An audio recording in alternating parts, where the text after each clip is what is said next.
আজকের উপকূলীয় এলাকাগুলোতে 3 নম্বর সংকেত থাকার কারণে এই মুহূর্তে আপনার এখান থেকে যে চেয়ারম্যানঘাট থেকে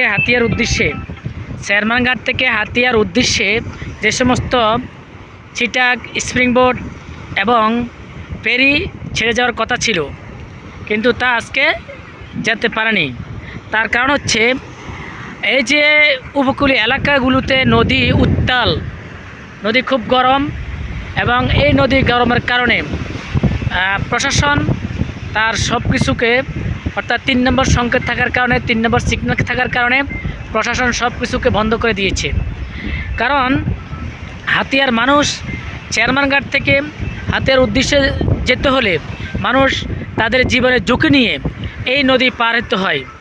এই নদীটি চেয়ারম্যানঘাট থেকে প্রায় হাতিয়া পর্যন্ত আমরা যতটুকু জানি 22 কিলো অথবা 18 কিলো। এই 18 কিলো অথবা 22 কিলো নদী পার হয়ে মানুষ জীবনের ঝুঁকি নিয়ে হাতিয়ার মানুষ এপার থেকে ওপারে যেতে হয়। আমি এখন ঠিক এই মুহূর্তে দাঁড়িয়ে আছি যে উপকূলীয় এলাকাগুলোতে, এই মুহূর্তে আমি দাঁড়িয়ে আছি, এটা হলো চেয়ারম্যানঘাট। অর্থাৎ এখান থেকে ননচিরাঘাটের উদ্দেশ্যে মানুষ রওনা হয়। আপনারা দেখতে পাচ্ছেন যে নদী কেমন উত্তাল তরঙ্গ ঢেউর কারণে আজকে কোনো কিছু ছেড়ে যেতে পারে নাই। আমি মোহাম্মদ হাসান, সজীব টিভি 24, রায়পুর, লক্ষ্মীপুর।